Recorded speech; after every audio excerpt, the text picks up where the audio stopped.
Okay, sa kabila.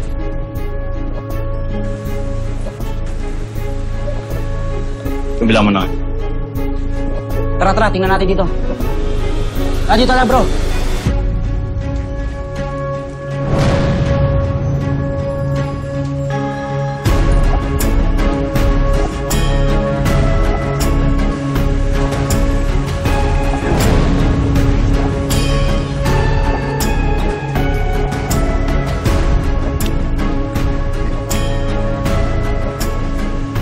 Oh!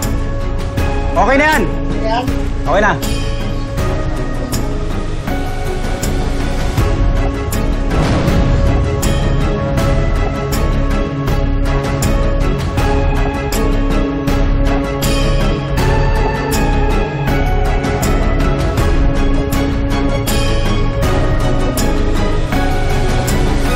Welcome sa ating lahat. Tatawagin ko yung speaker natin para maibahagi niya sa atin ang kanyang aral sa buhay, pati ang mga karanasan niya na natutunan niya sa buhay.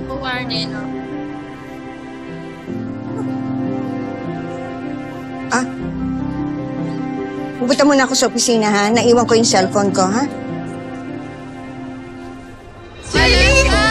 Princess namin!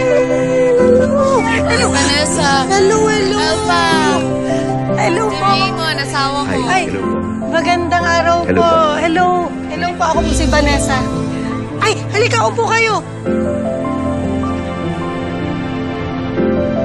Ayan dito po, oh.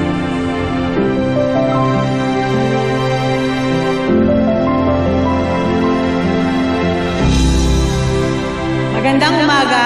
Ngayon ay magbibigay ako ng talumpati tungkol sa pagpapatawad. Ang pagpapatawad sa isang tao para sa mga pagkakamali. Ang pagkakamali o kung ano ang kaakibat ng pagpapatawad.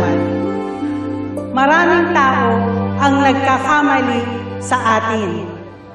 Sinasaktan nila tayo, sinasabihan ng mga kasinungalingan, at niloloko pa nga nila tayo. Maaaring ito ay isang miyembro ng pamilya, isang kaibigan, o isang estranghero. Kung ano man ito, kung ano ang ginawa nila sa atin, hindi na magbabago.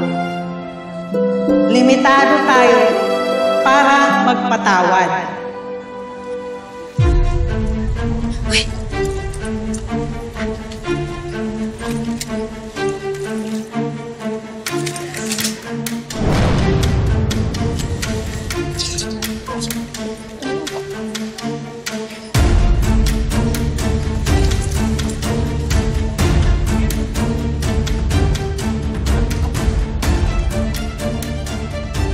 Ma'am, handa na po lahat.